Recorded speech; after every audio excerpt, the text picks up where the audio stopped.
On va parler de comment construire une application serverless géodistribuée avec Oracle NoSQL Database Cloud Service. Donc, je vais vous montrer ce que signifie serverless, ce que signifie géodistribué. Et pour faire ça, en fait, on a parlé de Live Lab. Donc, en fait, je vais me servir d'un Live Lab qu'on a préparé. En fait, juste pour votre information, c'était une démo. C'était une démo basée sur un cas d'utilisation réel. Et cette démo, on l'a transformée dans un tutoriel. Et ce que je vais faire, c'est, on va dire que je vais l'exécuter avec vous, le tutoriel, mais je ne vais pas l'exécuter en mode tutoriel, mais je vais l'exécuter, on va dire, dans un mix qui était à l'origine, donc une démo. Et après, je vais vous montrer le tutoriel. Qu'est-ce que cela nous permet? Donc, cela nous permet, donc, on va voir deux choses qu'on va faire. On va faire du déploiement et on va faire du développement. Donc, je vais commencer par vous montrer la démo. Ensuite, on va parler du déploiement. Et finalement, je pense qu'on va aller sur le sujet qui nous intéresse, que c'est le développement de ce type d'application. Donc, on a la plus belle image. Donc, on a 2 cloud regions en France. Donc, on a Marseille et Paris. Donc, tout va bien. Alors, comme je vous ai dit, j'ai préparé un Live Lab. Qu'est-ce qu'un Live Lab? Donc, un Live Lab, c'est... Je me reconnecter après. Un Live Lab, c'est juste une suite des instructions. Donc, en fait, ne vous inquiétez pas. Si vous voulez l'exécuter, vous allez pouvoir le faire. Donc, en fait, comme discuté auparavant, donc vous allez avoir la possibilité d'avoir un free tier pour le cloud. Donc, comme vous allez avoir un contact cloud. Et ce que vous allez faire, c'est vous allez vous connecter et vous pouvez exécuter pas à pas des labs. Par exemple, dans mon cas, j'ai exécuté une partie des labs déjà, mais je vais vous montrer tout ce qu'on va faire. Donc, on va commencer par une introduction. On va commencer par l'application elle-même, par la démo. Pourquoi on a fait cette application? Quelle est l'architecture que nous avons déployée? Et on va utiliser votre téléphone portable pour simuler l'application. Après, je vais vous montrer des autres choses. Et finalement, on va aller sur le déploiement. Donc, je vais vous montrer, on va simuler un certain nombre de choses. Et finalement, on va revenir sur, on va dire, plus le côté développement.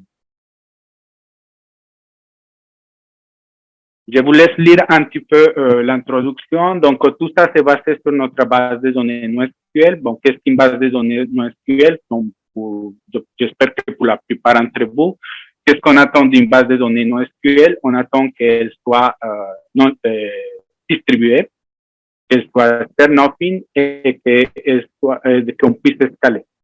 Donc, l'avantage qu'on a dans les clouds, c'est que finalement, toute cette tâche-là, comme on l'a dit ici, c'est nous qui prenons en charge. Donc, ça donne un avantage, c'est que ne serait-ce que quand on fait une présentation, je ne dois pas parler des théorèmes CAP, des choses comme ça. Je vais me concentrer sur le développement. Et je vais vous montrer comment on déploie ce type d'application parce que finalement, on ne va pas avoir un cluster NoSQL, mais on va déployer des tables. Et vous allez voir comment c'est intéressant de déployer simplement des tables. Après, je vais vous montrer les différents types de tables que nous avons. On va utiliser un concept de table, mais finalement, vous allez voir qu'il est toujours difficile de trouver un nom à quelque chose. Donc, parfois on dit c'est une table, parfois on dit c'est une collection. Et en fait, c'est un mix des deux parce que finalement, quand on a commencé, on était une table, une base de données NoSQL de type key-value. Et maintenant, on fait la plupart des modèles qu'il y a dans une base de données NoSQL. On fait des key-value, on fait des documents et on fait un certain nombre de choses. Je voudrais commencer avec la démo. OK? Pourquoi cette démo est intéressante? Donc, vous allez voir, c'est une application qui permet de suivre vos bagages. Donc, vous êtes dans un aéroport et vous voulez savoir où est mon bagage. Comme vous voyez, c'est un cas d'utilisation extrêmement simple, mais qui montre une vraie tendance. En fait, c'est cette tendance que nous avons maintenant de vouloir accéder à des données qui habituellement étaient dans des back-office. Par exemple, si vous discutez avec moi, un jour, j'ai acheté une machine à café. La machine à café, elle est tombée en panne. La machine à café m'avait coûté quand même un certain prix. Et donc, je suis allé chez mon fournisseur et j'ai dit, je voudrais réparer ma machine à café. Et finalement, je me suis rendu compte que je sais même comportement qu'ont la plupart des clients de vos entreprises, qu'ils veulent savoir où est-ce qu'on est de ma machine et je vais savoir tout de suite. OK, c'est la même chose pour les bagages. Donc, bien sûr, les aérolignes gèrent les bagages et finalement, vous ne voulez plus aller dans un comptoir pour dire est-ce que mon bagage est arrivé, est-ce que mon bagage il est là. Finalement, vous pouvez les suivre vos applications, donc vous pouvez savoir si votre bagage est dans l'avion, s'il est parti, où est-ce qu'il est mon bagage. Et c'est spécialement utile quand vous avez quand vous devez faire une escale. Donc, vous dites, par exemple, je vais de Paris à Francfort et de Francfort, je vais aller au Japon. Donc, finalement, ce qui est intéressant dans ce type d'application aussi, c'est que finalement, par exemple, je vais partir de France et finalement finir à Tokyo. Donc, en fait, je voudrais avoir la même latence que j'ai quand je suis dans mon application ici, que quand je suis à Tokyo, que je suis à Phoenix. Et c'est ça qu'on appelle une application géodistribuée. Ça signifie que l'application ne va pas tourner dans un seul data center, mais il va tourner dans plusieurs data centers. Votre information, donc là, nous avons les Live Labs, mais cette application est déployée dans une instance, dans une tenancy, comme on dit, que nous avons l'équipe de développement et on l'a déployé à plusieurs endroits. Donc, on l'a déployé, par exemple, à Ashburn, on l'a déployé à Phoenix, on l'a déployé à Santiago, on l'a déployé à Francfort et on l'a déployé aussi au Japon. Donc, cela signifie que quand je me connecte à mon application et je vais aller au data center le plus proche. Donc, on va faire une petite démo. Donc là, vous allez tout à l'heure, on va aller sur cette site-là qui s'appelle ndsdemo.com. Et donc, si vous le faites depuis un browser, en fait, finalement, ce qu'on a fait, c'est qu'on va rediriger à le portal pour les employés. Je vais arrêter ma vidéo. Portal pour les employés. Et donc, ça signifie que quand vous allez le faire avec le portable, vous allez voir, donc avec votre téléphone portable, vous allez voir que ça va vous rediriger vers une application mobile. Et cette application mobile, en fait, dans ce cas-là, vous n'êtes pas un employé, vous êtes vraiment un client et vous allez voir vos bagages. Pourquoi j'ai voulu montrer ça? Je voulais vous montrer ça. Donc, quand vous allez faire une query, comme vous allez rendre compte ici, nous sommes en train d'aller à Francfort. Et cette application, pourquoi je suis en train d'aller à Francfort? Parce que je suis actuellement à Paris. Et dans notre déploiement, le data center qui est le plus proche actuellement, c'est le data center de Francfort. Bien sûr, si je redéploie mon application et je la déploie à Paris, je devrais aller sur le data center à Paris, mais ça, c'est une décision qu'on a fait. On n'a pas déployé sur tous les data centers, mais sur un certain nombre de data centers. Bon, on revient sur le module C. Et donc, comme vous pouvez l'imaginer, nous avons deux parties. Nous avons une partie, on va dire, front-end, et nous avons une partie back-end. Aujourd'hui, on va travailler sur le côté back-end. Pourquoi on a voulu faire un back-end et un front-end? Parce que finalement, ce qu'on veut, c'est offrir un API. Et un API, comme vous le savez, un API, ça peut être consommé par une application, par exemple, par un téléphone portable. Ça peut être consommé par une application web, comme je viens de le faire. Mais ça peut aussi être consommé par un digital assistant. Et ce qu'on voit aussi dans beaucoup d'architectures qu'on fait avec Notion, c'est que finalement, maintenant, beaucoup d'applications qu'on fait, en fait, on fait pas de user interface, parce que finalement, ce qu'on va faire, c'est qu'on va publier les API et des autres entreprises vont les consommer. Par exemple, imaginez-vous que vous êtes une société comme Deliveroo. Deliveroo, il va publier des API et vous êtes dans votre entreprise, vous allez faire votre propre application qui va consommer les API parce que les données, finalement, ne sont pas dans votre data center, c'est des données qui ne vous appartiennent pas. En fait, vous êtes des consommateurs d'API. Donc, c'est la raison pour laquelle on a fait ça. Donc, je vais vous montrer comment on a documenté, comment on a publié notre API en utilisant la solution API. Et cette partie-là, en fait, pour cette application, en fait, j'ai créé plusieurs Live Labs. Un que j'ai appelé beginner, un que j'ai appelé débutant, donc un autre que j'ai appelé intermediate, et un autre que j'ai appelé expert. Donc là, nous sommes dans les labs intermediate. Donc, toute cette partie-là, on va pas les voir parce que ça fait partie du lab qu'on appelle le lab front-end. Et donc, aujourd'hui, on va se concentrer sur cette application-là. Et comme vous le voyez, dans cette application, on va utiliser la plupart des services qu'on va utiliser, ce sont des services serverless. Donc, on va utiliser le streaming, on va utiliser les connecteurs hub, on va utiliser l'API Gateway, on va utiliser Functions, et on va voir pourquoi on va utiliser Functions pour développer notre application.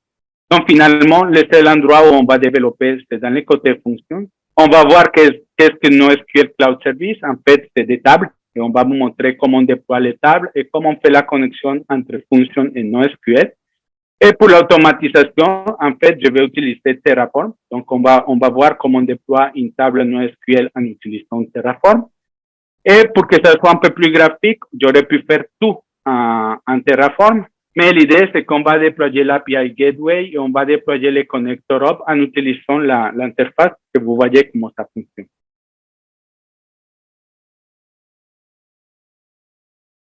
Alors, si vous voulez accéder à l'application sur votre téléphone portable, donc, comme je vous ai dit, vous allez dans votre browser de votre portable et vous tapez ndcsdemo.com. Je vous laisse quelques instants. Si vous faites ça, donc, à la fin, vous allez avoir donc une application portable, c'est une application WPA. Donc, c'est pour ça qu'on n'a pas besoin de déployer l'application sur Google ou sur Apple, sur l'Apple Store. Et après, vous allez voir que vous allez avoir une option qui s'appelle Track Your Bagage. Si vous cliquez sur l'option Track Your Bagage, en fait, vous allez voir votre vol. Et comme vous voyez ici, vous allez avoir les informations pour votre vol. Et vous allez avoir les informations qui correspondent à votre bagage. Si vous recliquez sur la partie Track Your Bagage dans le menu hamburger, vous allez avoir un nouveau bagage. Donc, laissez-moi vous faire une présentation de comment on voit les documents. Donc, par exemple, ici, si je viens ici, vous allez voir, par exemple, ça c'est un vol où il y a trois escales. Et finalement, on va voir tout le voyage de mon bagage. Maintenant, on va commencer vraiment la démonstration. Donc là, vous avez vu l'application. Donc, quel est l'intérêt de cette application? Donc, encore une fois, où que je sois dans le monde, je voudrais aller au data center le plus proche quand je suis en train de me connecter en utilisant soit mon application mobile, soit un digital assistant. Quel que soit le moyen que je vais accéder à mes données, je vais aller au data center le plus proche.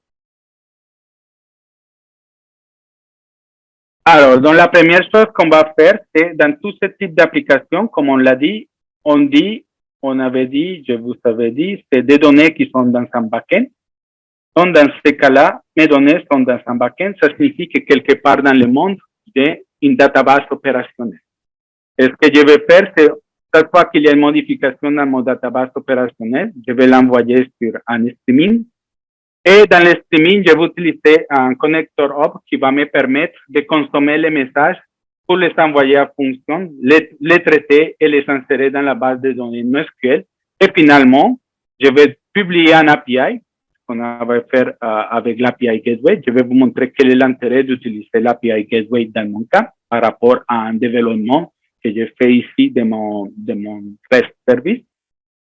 Et finalement, on va derrière ce qu'on a le geosteering, ça fait pas partie de la démonstration, mais le geosteering est tout simplement qui nous permet en donnant un seul URL, dans mon cas ndcsdemo.com, ça va nous permettre de dire, OK, quand j'ai accès au DNS, le DNS va router suivant ma localisation. C'est pour ça qu'on l'appelle geosteering. Je peux vous montrer où se trouve cette fonctionnalité, même si c'est pas prévu dans l'application, dans la démo. Mais c'est ce qu'on est en train de faire dans l'application que nous avons déployée dans la tenancy anneau. OK. Bon, c'est parti. Donc, je vais me connecter.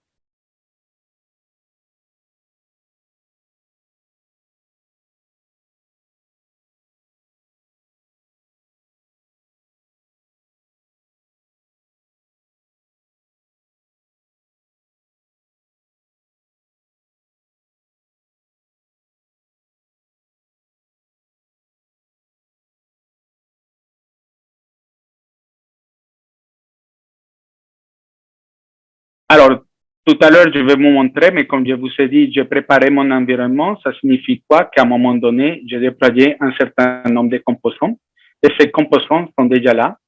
Donc, comme vous voyez, je vais le faire sur le data center de Paris. Donc, on va se mettre en mode développeur. Donc, je vais exécuter mon éditeur.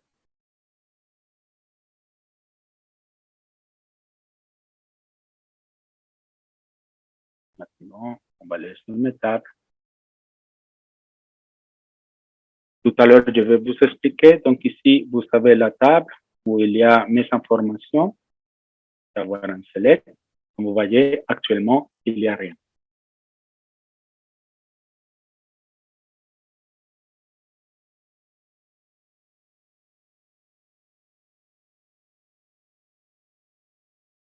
Et on va procéder. Je montrais tout à l'heure, comme je vous ai dit, vous pouvez suivre le lab.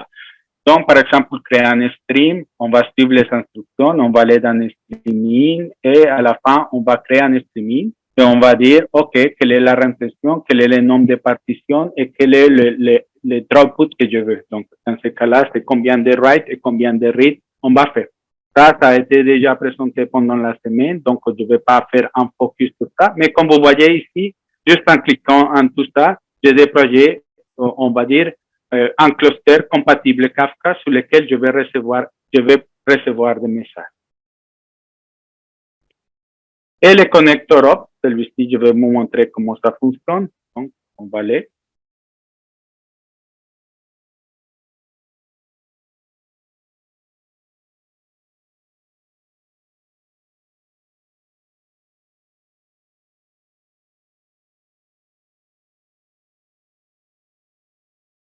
Et comme vous voyez, j'ai déjà déployé un. Mais l'idée, c'est qu'on va connecter, on va créer un connecteur, on va dire x6, et je vais dire où est ma source. Donc, je dis ma source, c'est le streaming, et ma target, c'est des fonctions. Je vais choisir, donc je crée un streaming, donc c'est là où je vais recevoir mes messages. Ça s'appelle bagage tracking. Et je vais tout simplement dire, OK, on va exécuter la fonction qui s'appelle load target, et je peux créer. Comme vous avez vu, je l'ai déjà fait. Donc ça va me créer un service, encore une fois, un service serverless. Donc vous voyez ici la description. Je vais aller sur le streaming.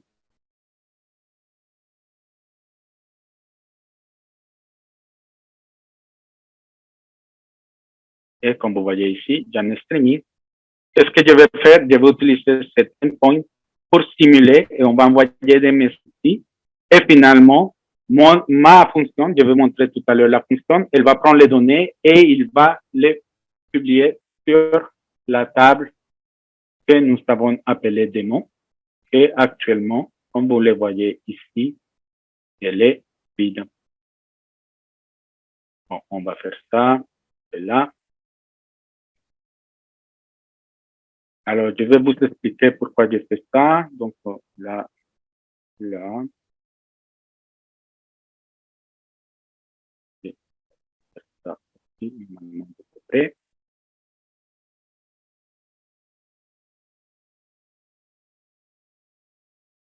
et je vais exécuter une première fois.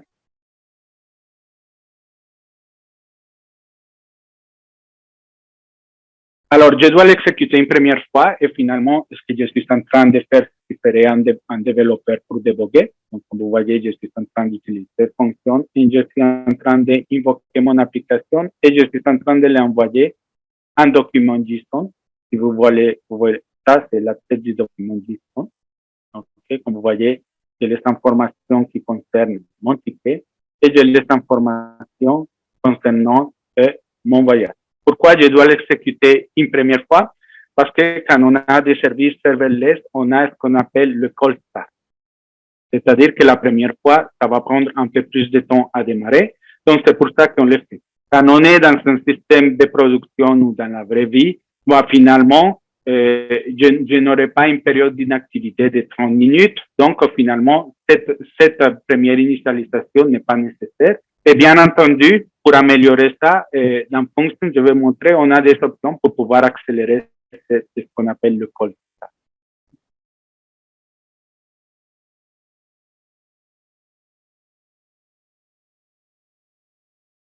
Alors, maintenant, on va simuler. Je vais vous montrer ce qu'on est en train de faire. Donc, ce qu'on va faire, c'est, je vais aller chercher mon stream OCID et mon stream endpoint. Grosso modo, ce que je suis en train de chercher, on revient ici en streaming.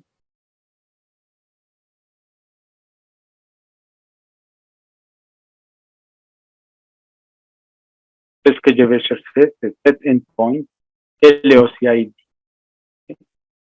Et finalement, je vais exécuter. Là, pour la démonstration, on va envoyer 20 documents et on va les faire tous les secondes.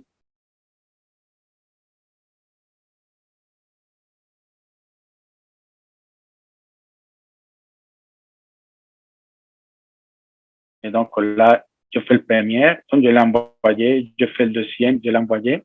Donc, encore une fois, on est en train de suivre les instructions qui sont là. Donc, on est en train de simuler les real-time traffic.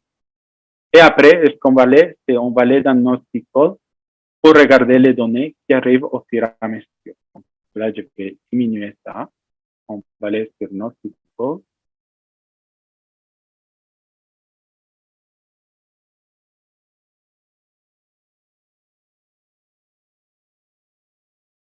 Et vous allez voir au fur et à mesure les données qui arrivent.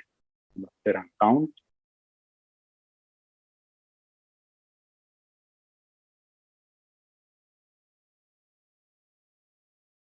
Il faut savoir que quand on poste un message, même si on le poste tous les secondes, finalement, notre service Connector Hub va attendre et va faire un batch et il va m'envoyer tous les X secondes les informations. Donc, à la fin, quand on va regarder, comme vous voyez, on a fini, on a notre banque enregistrement. Donc, c'est un select étoile. On a nos enregistrements. OK. Donc, on a fini la première partie de notre architecture. Donc, comme vous avez vu, ce que je viens de faire, c'est j'ai déployé le streaming, j'ai déployé les connecteurs hub. Bon, tout à l'heure, on va voir comment est-ce qu'on a construit la fonction. Et finalement, ce que je suis en train d'envoyer, c'est j'envoie des données à mon streaming. Le streaming l'envoie au connecteur hub. Le connecteur hub lit le streaming et au fur et à mesure, il m'envoie un batch dans les fonctions et j'aurai mes données à temps réel sur ma solution, ma table Notebook.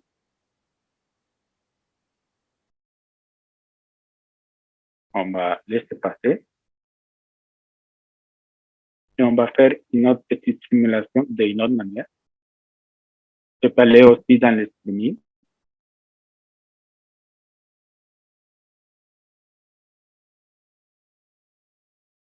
Je vais prendre mon document JSON.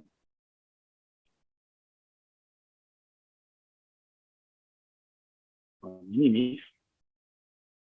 Et on va envoyer un message. Comme vous voyez, l'interface, ça nous permet aussi de simuler un test. Donc, c'est envoyé. Et comme vous voyez, il est là disponible. Donc, ce qui va arriver, c'est le connecteur hub va voir les messages et il va appeler ma fonction et ma fonction va insérer les données dans ma table NoSQL. Donc, si on revient, non, comme vous savez, je l'ai donné pour Abraham Falls.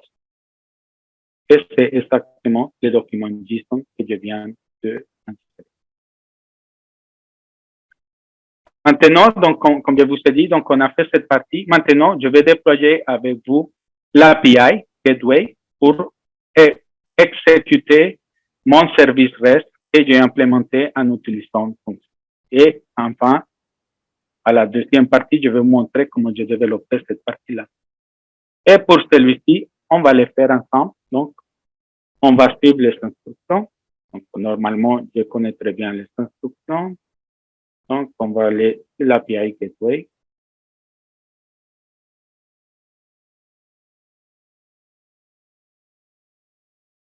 Je vais cliquer sur Create Gateway et je vais copier.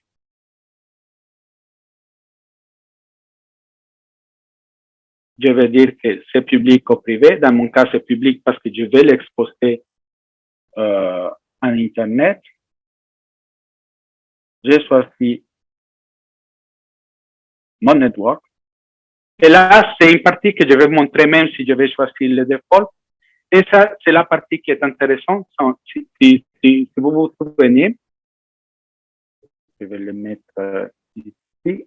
Comme vous savez, on a un URL. Ça signifie qu'on est en train de dire Oracle, vous gérez les certificats, mais vous gérez aussi, vous allez nous produire un URL que, comme vous voyez, s'appelle API Gateway US Ashburn OCI Customer OCI.com. Ça signifie que je suis un Ashburn. Mais si vous vous rappelez, ce que j'aimerais, c'est manager ça. Donc, en fait, je voudrais donner mon propre DNS. Et dans mon cas, ça serait ndcs.com. Et pour ça, je vais gérer les certificats. Donc, dans ce cas-là, je vais dire à la gateway que c'est pas lui qui va gérer, c'est moi qui va gérer. Donc, ça, c'est très intéressant parce que, comme vous avez vu, toute la gestion des certificats est laissée à l'API Gateway. Si vous êtes un développeur donc des API REST, si vous auriez fait ça dans votre application, vous aurez dû gérer toutes ces questions-là des certificats, de router les certificats, de configurer les DNS, etc. Comme vous allez voir tout à l'heure dans la partie où je vais montrer l'application. Quand je vais faire mon développement, je ne vais pas me soucier de tout ça. Toute la sécurité, je vais la gérer avec l'API Gateway, ce qui me permet, avec un service, de faire un certain nombre de choses. Donc, on va la créer et on doit attendre que ça se déploie. Et après, on va, dans la Gateway, faire un déploiement. Donc, on va attendre que ça se fait.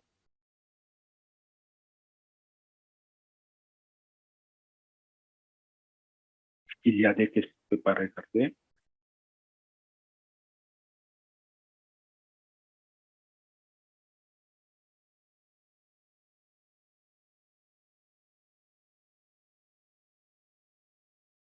Donc, je ne vois pas de questions. Tout bon démon, normalement, c'est très rapide. Surtout parce qu'il me dit success created. OK. Donc maintenant, on va aller dans le déploiement. Vous allez voir pourquoi c'est très intéressant. Donc, on va créer un déploiement et je vais suivre les instructions. Donc, je vais l'appeler Package Tracking.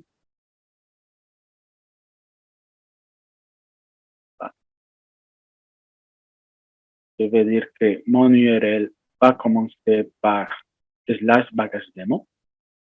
Et comme vous voyez ici, vous avez la possibilité de configurer un certain nombre de policies. Si j'utilise des mutual TLS, si je vais configurer des ports, je peux les configurer ici même. Si je vais faire des rate limiting, je peux les configurer ici. Et donc, toute cette partie, on va dire que c'est plus de l'administration que normalement je dois gérer dans mon application. Je n'ai plus besoin de le faire.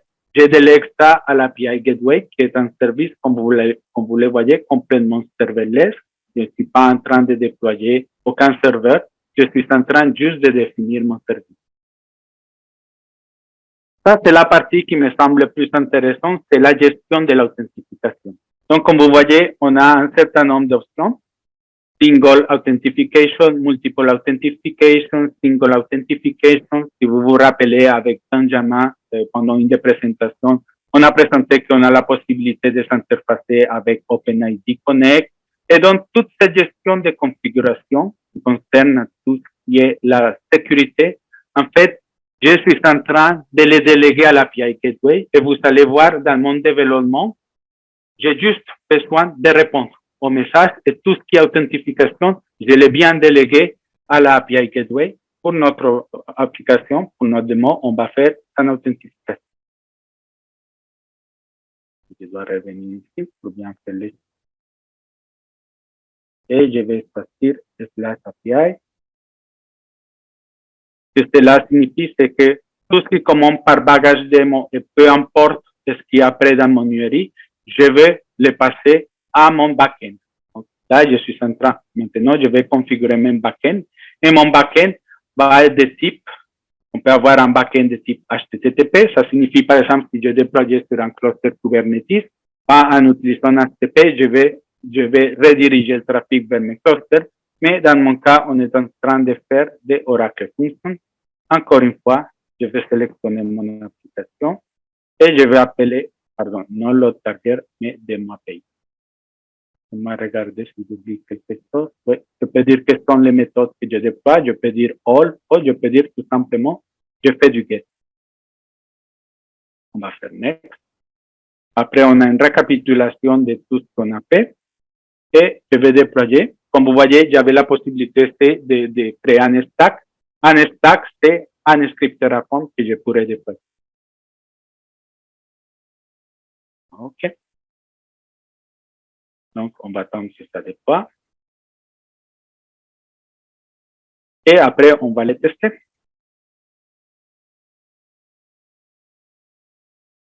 Comme vous voyez, ça va me générer un endpoint, qui est celui-ci. Ça signifie que quand mon service sera prêt, il sera déployé sur cette URL. Si vous vous rappelez, quand je suis en train de faire dans mon application, dans mon démo, il y a une URL, par exemple. Là, c'était sur Ashmore. Ici, on sera sur Paris. Et si je les configure en utilisant mon propre DNS, j'aurai l'endpoint qui correspond à mon DNS. OK, donc là, c'est prêt. Donc, on peut continuer. Donc, d'abord, je vais les stimuler. Pour stimuler, on va aller à nouveau sur mon environnement de développement et je vais exécuter quelques commandes. Comme vous voyez, cette commande, ça me permet juste de consulter l'API Gateway en utilisant ce qu'on appelle des social CLI commandes et je récupère tout simplement mon URL. Et après, je peux consulter, on va faire celui-ci, je vais voir si j'ai la compte. Encore une fois, la première fois, rappelez-vous, je vous ai dit, j'ai ma fonction, dans ma fonction, j'ai besoin de la charger. Actuellement, je n'ai pas de données, mais de URL. Et là, j'aurai les documents qui viennent insérer, celui qu'on vient d'exécuter. Et si j'avais pris l'étiquette number qui va bien, quand j'exécute mon URL,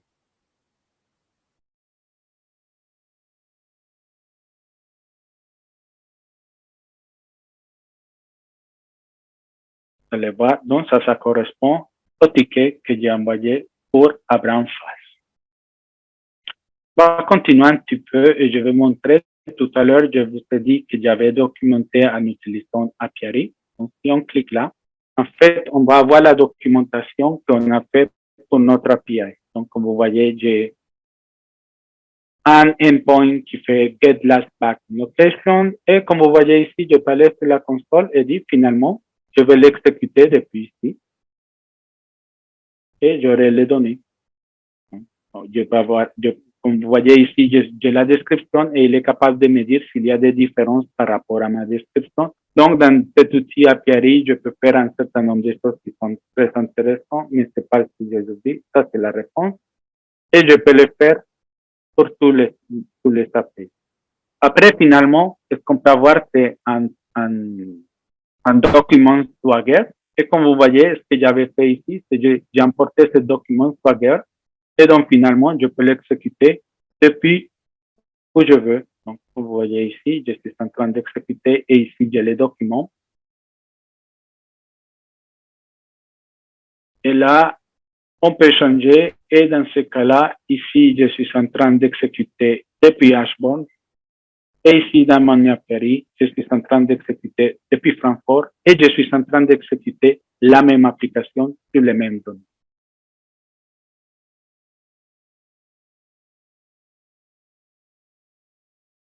Maintenant, on va discuter un petit peu plus sur le développement. Je vais montrer comment j'ai développé cette application. Donc, si vous vous rappelez, quand on était ici, dans notre architecture, on avait dit, je vais créer des fonctions, et c'est dans les fonctions, en fait, finalement, je vais me focaliser sur ce qui est important dans tout le côté, tout le code business qui est derrière mon API que je suis en train d'implémenter.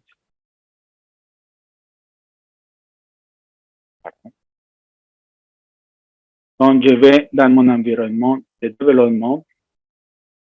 Donc, comme vous voyez ici, je suis en train de vous donner plusieurs fichiers. Donc, si vous voulez les déployer chez vous, vous allez pouvoir tester avec tous les fichiers et vous pouvez faire quelque chose qui est très simple comme démo. Bon, on va aller dans notre fonction. Et finalement, je vais vous présenter deux. Une, c'est celle-ci. Donc, ça, c'est l'application qui fait le REST API. Donc, comme vous voyez, je suis en train d'utiliser le projet FN. Et pour me connecter à ma base de données Oracle NoSQL, je vais utiliser un package qui s'appelle Oracle NoSQL DB. Comme vous voyez ici, tous les drivers sont open source et vous pouvez venir sur GitHub si vous voyez pour les nodes. On a les drivers nodes et tout est ici. Et finalement, tout à l'heure, je vais montrer comment j'ai configuré, mais quelque chose qui est très intéressant et c'est une discussion que vous avez eue avec Christophe. Pour les personnes qui ne sont pas là, je vais montrer ce que ça signifie. Quand je vais me connecter, finalement, je vais utiliser quelque chose qu'on appelle ressource principale. Ça signifie que je ne vais pas utiliser des utilisateurs parce que normalement, quand on fait la connexion, je vais vous montrer, par défaut, quand on fait une connexion à Oracle NoSQL Database, c'est ce que vous allez, c'est que par défaut, vous allez utiliser ce qu'on appelle un API key. Un API key, je vais montrer comment ça fonctionne. Je vais aller dans un utilisateur. Et pour mon utilisateur, je vais créer un API key. Donc, comme vous voyez, quand je crée mon API key, donc j'ai un certain nombre de clés à gérer. Donc, je vais le faire. Là, je vais faire add. Et finalement, comme vous voyez ici, j'ai un certain nombre d'informations que je dois manager. Et normalement, par exemple, ici, vous avez la clé. Et donc, si vous êtes dans une application, vous devez gérer cette application, donc vous êtes responsable pour faire la rotation. Donc, par exemple, tous les ans suivants, tous les ans ou tous les mois ou tous les 5 mois, ça dépend de votre politique de sécurité.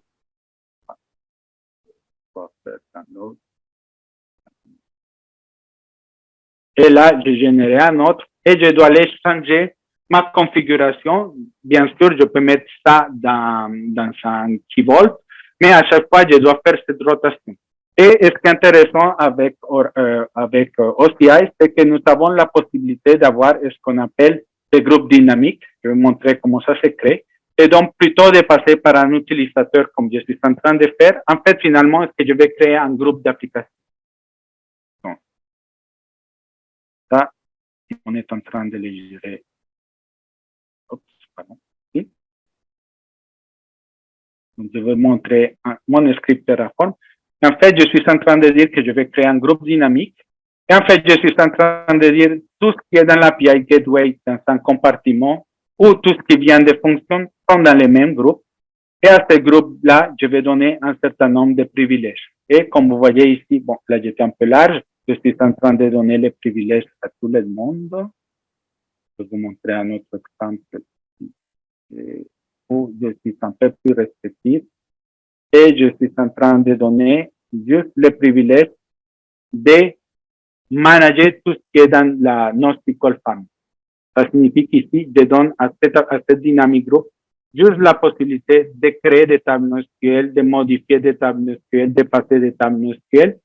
Et en fait, il n'y a pas d'utilisateurs Oracle NoSQL. En fait, tout est une ressource OCI. Donc, quand vous configurez un utilisateur, donc vous êtes en train de dire tout simplement, une personne a le droit de regarder les tables que nous avons créé ou pas. Je vais montrer ça tout à l'heure.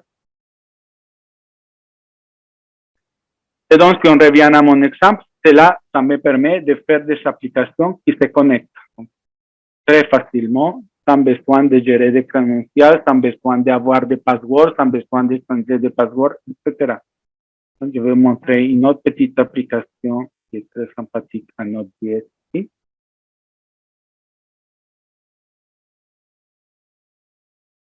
Comme vous voyez, par exemple, ça c'est une application. Si je suis, par exemple, dans un cluster Kubernetes, je vais utiliser ce qu'on appelle des instances principales. Si je suis sur le Cloud Shell, donc en fait, là, dans mon environnement, je vais utiliser ce qu'on appelle Delegation Token. Si je suis sur fonctions ou sur container instance, je vais utiliser ce qu'on appelle ressource principale. Ou si je suis dans un cluster Spark, je vais utiliser ressource principale. Et un point intéressant, finalement, cette application-là, il peut être déployée directement sur Oracle NoSQL on-premise. Donc, en fait, je peux faire une application complètement hybride avec le même code. La seule chose dont j'ai besoin, c'est changer la chaîne de connexion. Et tout le reste de mon code est compatible. Donc, ça, c'est quelque chose qui est très intéressant parce que vous pouvez déployer où vous voulez. Comme je vous ai dit, même si c'était même si le service NoSQL Cloud Service est dans le cloud Oracle, il est compatible avec on-premise. Donc, vous pouvez faire le même déploiement dans votre data center. Et à la fin, avec le GeoSteering, vous pouvez dire, cette partie-là va sur le cloud Oracle, cette partie-là, par exemple, va sur AWS, ou cette partie-là va sur votre data center privé. La seule différence, c'est est-ce que mon cluster NoSQL va être managé ou pas.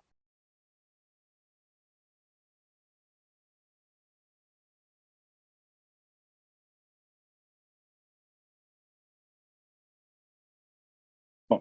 Comme je vous ai dit, j'ai déployé l'application et là, je vais montrer comment on a déployé cette application. Donc, laissez-moi finir. Donc, comme vous voyez ici, je vais fermer cela.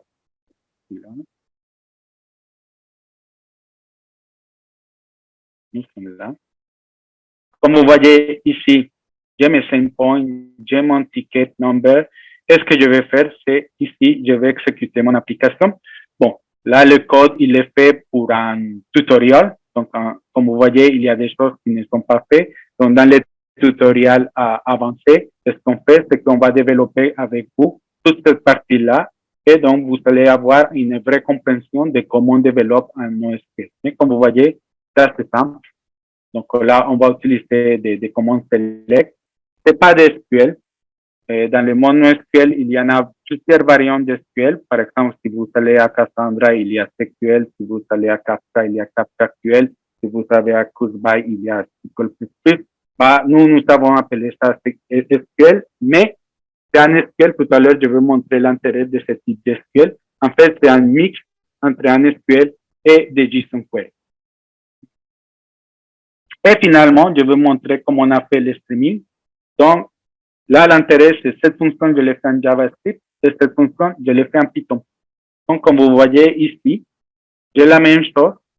Et ici, la seule différence, c'est que je suis en train de décoder mon document, qui est en base 64. Donc, c'est rien d'autre que je suis en train de récupérer les documents que j'ai là. Comme vous voyez, il est en base 64. En fait, ce n'est rien d'autre que la représentation de cet document JSON. Okay. Et finalement, comme vous allez voir, tout à l'heure, je vais montrer comment on fait. On va utiliser un API qui n'est pas, on va dire que c'est un API NoSQL qu'on appelle KeyValue. Et finalement, ce que je vais faire, c'est quand je vais insérer des données, je vais juste appeler le put. Donc, comme vous voyez, je récupère un document JSON et j'appelle tout simplement l'API put et ça me permet d'insérer les données. Tout à l'heure, je vais vous montrer comment on peut les stimuler avec la console. Donc là, vous savez tout. Je vais vous montrer comment on déploie une table NoSQL.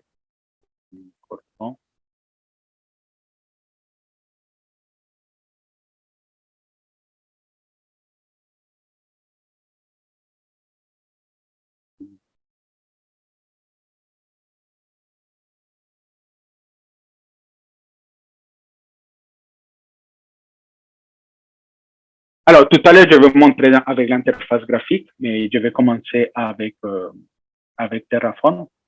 Comme vous voyez, quand je déploie un objet NoSQL, je suis en train de déployer une table. Je ne suis pas en train de déployer un cluster. Je ne suis pas en train de déployer une database. Tout simplement, je déploie la table, ou si vous voulez l'appeler, la collection qui m'intéresse. Et cette collection a un certain nombre d'attributs. Donc, tout à l'heure, je vous montrerai. Et je vais définir quelles sont les caractéristiques de ma table. Ça, je préfère vous montrer tout à l'heure avec l'interface. Ça va être plus simple. Et je vais montrer qu'est-ce que ça signifie un compartiment et comment j'ai mis en place tout ça. Donc là, vous voyez là, vous avez l'idée de ce qu'est un script Terraform. Donc, si nous allons sur le Terraform,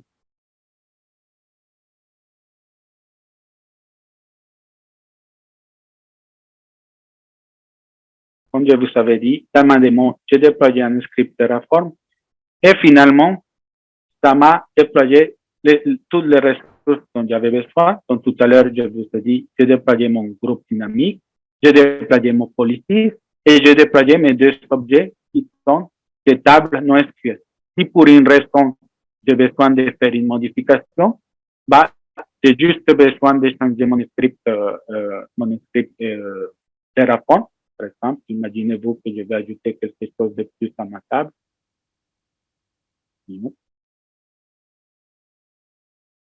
Bah, j'ai juste besoin d'aller sur mon script Terraform et réexécuter avec la nouvelle image et ça va déployer les changements que je suis en train de faire à ma table en utilisant Terraform. Ensuite, je vais montrer comment on déploie une table parce que c'est finalement la dernière partie. Encore une fois, là, je l'ai fait en version démo, donc je voulais montrer quel est l'intérêt d'utiliser des services serverless pour déployer une application complète. Maintenant, je vous ai montré une partie où je vous ai montré comment on développe une application NoSQL en utilisant Function. Et je vous ai montré l'intérêt après pour utiliser l'API Gateway. D'ailleurs, je ne vous ai pas montré. Comme vous voyez ici, je suis en train juste d'invoquer les requêtes et les choses dont j'ai besoin. Et finalement, ici, je ne suis pas en train de démarrer aucun serveur HTTP. Je ne suis pas en train de configurer aucune HTTPS. Je suis tout simplement en train de recevoir les données qui arrivent de ma gateway en me disant quelle est l'URL dont l'utilisateur a besoin. Donc, si vous vous rappelez, donc grosso modo, je suis en train de dire, je vais get last bag location ou je vais get passenger for bag route ou je vais get random coms. Et ici, bon, je suis pas très bon programmeur, simplement je suis en train de dire, OK, dans ce programme, je vais faire get back info ticket round number, je vais faire get passenger avec backfly, je vais faire get by confirmation code que je vais faire. Et comme vous voyez, bon, là, je suis en train de dire que je ne manage pas encore ce type de requête. Mais, comme je vous ai dit, c'est un tutoriel, donc c'est ce que vous allez développer si jamais vous venez à notre tutoriel avancé. Mais ce qui est intéressant, c'est qu'on ne gère aucun serveur parce que finalement, comme vous voyez, c'est l'API Gateway au fur et à mesure qu'il reçoit les requêtes qui dispatche vers les fonctions. Les fonctions est un service serverless, donc s'il en a besoin d'un conteneur, deux conteneurs, trois conteneurs, quatre conteneurs, cinq conteneurs, six conteneurs, il est en train de le faire automatiquement. Je ne suis pas en train de gérer un cluster de conteneurs, par exemple Kubernetes. Donc, il est en train de tout faire ça à ma place. Finalement, ce que je suis en train de dire quand je configure, c'est combien de messages j'ai besoin en entrée et combien de messages j'ai besoin en sortie. Et c'est ce qu'on va faire pour les tables NoSQL. Donc, permettez-moi d'aller, on va dire, par exemple, sur São Paulo. Si je vais sur table, bah, quelque part, je pourrais dire, je viens de déployer mon cluster NoSQL. Maintenant que mon cluster NoSQL, je vais faire ce qui m'intéresse, que c'est la création de tables. Je peux aller, par exemple, prendre ma petite commande de création de la table.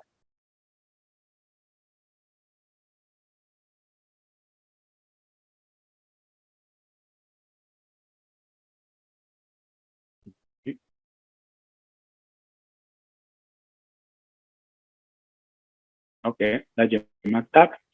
Et je vais faire mon provisionnement. Je peux dire à mon système, je ne sais pas quels sont mes read units, quels sont mes write units. Par exemple, vous pouvez voir les read units, c'est, on va dire, comme dans un forfait, est-ce que je peux faire 10 gigasecondes, 20 gigasecondes. Ici, on va parler en termes de read units. Pour comprendre, le plus facile, c'est penser à une primary key.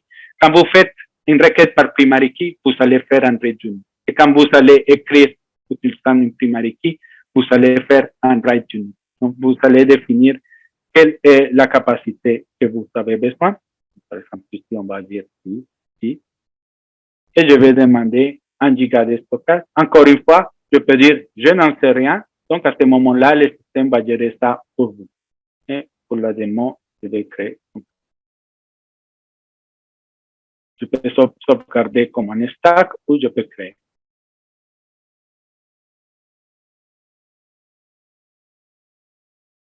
Et voilà, ma table est créée, ma table est déployée à São Paulo. Donc, ce que je suis en train de dire, c'est si je prends mon script Terraform et je le déploie en utilisant Terraform sur la région de São Paulo, bah, j'aurai toute mon application et j'aurai fini. Comme je vous dis, dans les versions avancées, finalement, mon script Terraform, il va créer aussi l'API Gateway, il va créer aussi les connecteurs hop. Donc, dans cette manière, je suis sûr que je déploie la même chose partout. Je vais montrer quelque chose qui est intéressant ici. Donc, une des choses, c'est je peux changer mon provisioning à tout moment. Ou je peux aller en on-demand. En on-demand, quelque part, je paye pour le nombre de requêtes que j'ai bien fait. Et sinon, je paye pour une capacité que j'ai réservée. Quand je dis 10 read units, c'est 10 read units par seconde. Donc, je peux dire, OK, maintenant j'ai un pic et je vais augmenter ma capacité. Et c'est fini.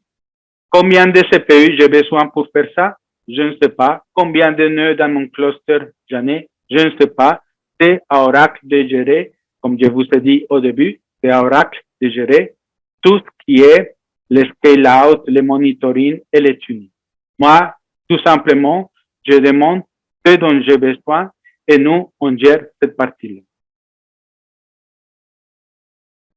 Vous pouvez me dire, OK, est-ce qu'il y a des tables spécifiques? Oui, comme Loïc l'a dit, un des critères quand on va faire de la modélisation sur des bases NoSQL, c'est je vais faire un compromis entre la flexibilité et la performance. Donc, je vais montrer qu'est-ce que cela signifie. Je vais revenir sur notre région de Paris. Et donc, comme vous voyez ici, j'ai créé une table qui s'appelle démo. Et dans cette table-là, j'ai un certain nombre de colonnes et j'ai une qui est la primary key, qui est le ticket number. Et en même temps, vous ne l'avez pas vu, je crée une autre version où je suis en train de stocker les mêmes données que j'ai appelée démo eval. Et celle-ci, on va dire, elle est complètement schémaless, complètement j'ai une clé et j'ai un document JSON. Donc, si j'explore les données, comme vous allez voir, j'ai une clé et j'ai les documents JSON que vous avez eu. Mais pourquoi j'ai fait l'autre application démo? C'est parce que finalement, j'ai une clé qui signifie quelque chose pour mon business. Le ticket number, c'est pas un ID que je suis en train d'autogénérer. Le ticket number est quelque chose, comme je vous ai dit, qui est dans mon système principal. Si vous vous rappelez, j'avais un système ici opérationnel. Donc ici, dans ce système opérationnel, j'ai un ticket number et je veux retrouver ce ticket number parce que d'un point de vue business, cela signifie quelque chose. Et une des choses intéressantes quand vous créez une table sur NoSQL, c'est que la primary key, comme vous le voyez, je peux avoir plusieurs champs. Et après, bon, ça c'est des notions de performance. Je peux dire, comme mon cluster est chargé, je peux dire à quoi appartient la charge. Donc, ça signifie que c'est la manière où je distribue les données, ça c'est défini. Donc, quelque part, C'est la seule chose que je dois faire, c'est créer un bon modèle. Et comme je vous ai dit, là, on donne un certain nombre de critères pour faire. Un des critères qu'on a, c'est est-ce que je mets tout ça dans un seul document JSON ou je crée une hiérarchie de tâches. Donc, ça, c'est quelque chose que vous pouvez faire. Et si vous revenez, par exemple, à Marseille, j'ai décidé de tester un autre modèle. Et c'est un modèle. Donc, si vous venez ici, je ne me rappelle pas si j'ai mis les données. Je vais avoir juste les ticket number et les confirmation number, mais à l'intérieur, j'ai des side tables. Donc, ça, c'est des relations, on va dire, fixes. Et comme vous voyez, j'ai une clé composite qui est, je vais le montrer ici, c'est la clé qui vient de mon parent et après, j'ai ma propre clé. Et c'est comme ça qu'on construit les tables qui, on va dire, de hiérarchie. Et ça, c'est pour des questions de performance. Est-ce que c'est, par exemple, quand vous faites une requête, est-ce que je vais gérer un document qui est très important ou finalement je vais décomposer? Mais ça, c'est des questions que je vais vous les montrer qui sont intéressantes pour un développeur. C'est quels sont les types de trade-offs, quels sont les types de choses que je peux faire quand je suis en train de modéliser un NoSQL. Moi, j'adore la flexibilité, mais comme vous voyez ici dans mon application, ce qui était intéressant, c'est que finalement, j'ai trouvé un compromis, qui est celui-ci. Finalement, j'ai des champs qui m'intéressent et j'ai un champ de type JSON ou JSON. J'aurais pu avoir un record. Donc, ici, j'aurais pu dire, décrire exactement ce qu'il y a à l'intérieur de mon document JSON. Donc, par exemple, j'aurais pu dire, si je reprends mes données,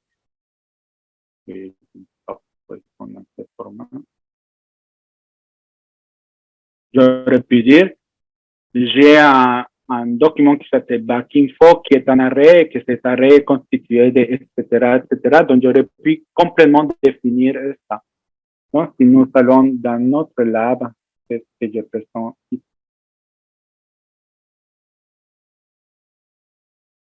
On a cette possibilité sur un document de dire, en fait, finalement, je voudrais que cette partie vienne ici directement ou je voudrais que cette partie aille dans des champs. Et comme vous voyez ici, par exemple, ici, je n'ai pas mis les conf number et les gender dans ma table. Ça signifie que quand j'insère mon document, bah, le système, tout simplement, je peux envoyer les mêmes documents. Le système, tout simplement, va dire, bah, ça n'existe pas, donc je ne l'utilise pas. Ou on a aussi la possibilité de dire, non, quand je suis insert, donc je vais dire quelque chose pour le dire, ah, le document, je veux que ça correspond exactement à la description de la table qui est là. Je vais vous faire une petite démo, hein, pour comprendre notre document. Et je vais insérer une row et je vais le dire, je prends les JSON documents. Donc, si vous vous rappelez, c'est le full name, je le contact name. Et là, on est en train d'insérer à l'escrow.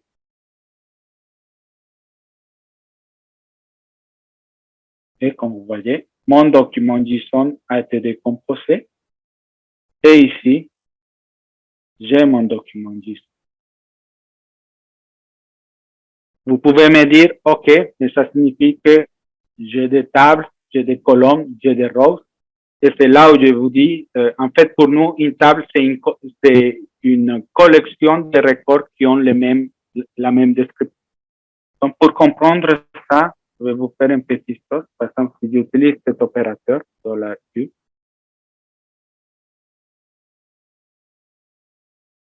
comme vous voyez, si vous vous rappelez,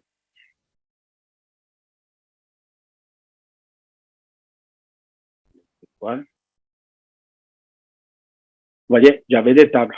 Et si je vais convertir ça dans un document, je fais select $U et je vais avoir les documents JSON qui correspondent à ça. Et en fait, juste pour vous, une table n'est tout simplement, une table a aussi des métadatas, donc je vais vous montrer.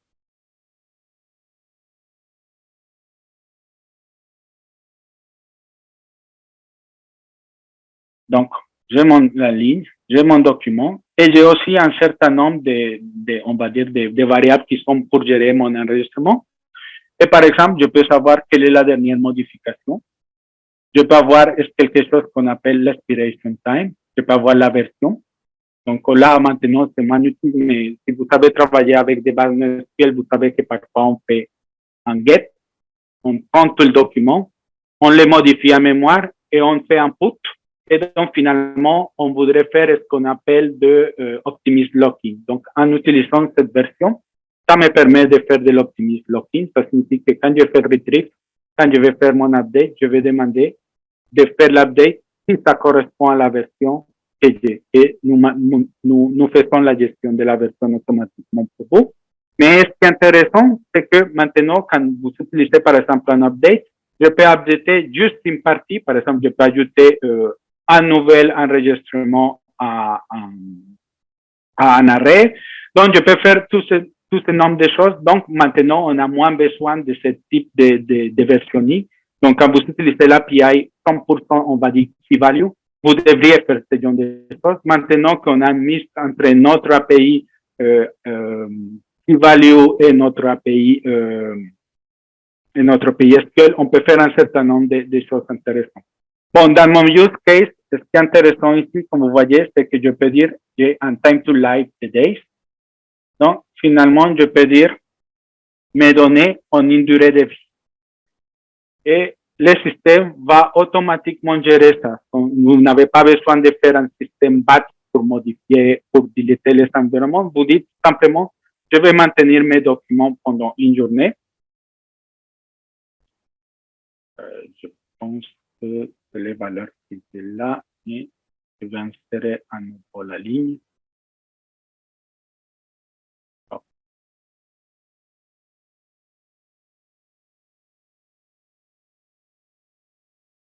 Là, je suis en train de faire un upsert. Oh là là.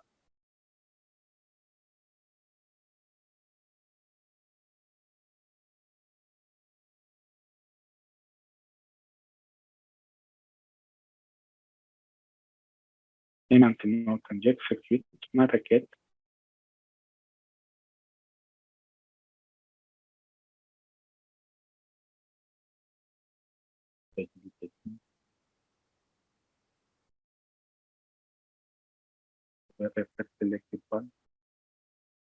bon, on va voir un time to live et donc finalement, les documents ou les lignes, si vous préférez, vont être automatiquement dilatés au bout d'une journée.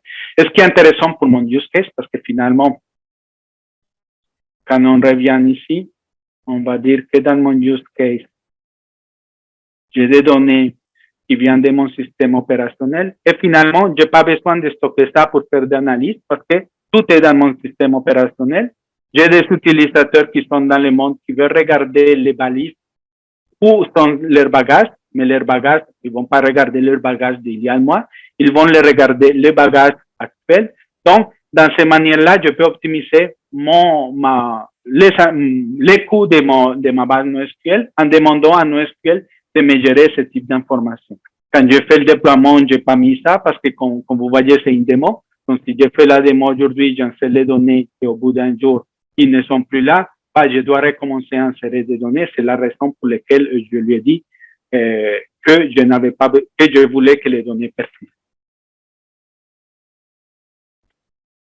Bon, j'ai scrollé un peu pour les désordres dans la démo, mais j'arrive à la fin. Donc, pour résumer, je vous conseille de venir ici dans notre Live Lab. Vous allez pouvoir l'exécuter pas à pas. Et vous allez pouvoir vous faire une idée de qu'est-ce qu'une application géodistribuée en utilisant tous les services serverless qu'on a et NoSQL qui est aussi un service serverless. Comme vous avez vu, nous, ce qu'on va faire, on va gérer tout pour vous. Vous allez nous dire, j'ai besoin d'une table sur laquelle je vais stocker des documents, pas forcément des documents JSON, pensez à un document qui a une structure ou pas, parce que ça peut être dynamique, la structure. Et finalement, vous avez vu comment avec l'automatisation, donc en utilisant Terraform, je peux déployer complètement toute mon infrastructure. Et pour nous, la table que vous allez déployer est partie de l'infrastructure. C'est pas la base de données, c'est vraiment votre table. Et vous pouvez gérer tout ça avec Terraform ou des autres outils qui vous permettent. Par exemple, moi, j'ai fait un déploiement où chaque fois que je mets à jour mon GitHub, automatiquement, je redéploie tout. Donc, je peux vous montrer ça parce qu'il y a un petit peu du temps encore.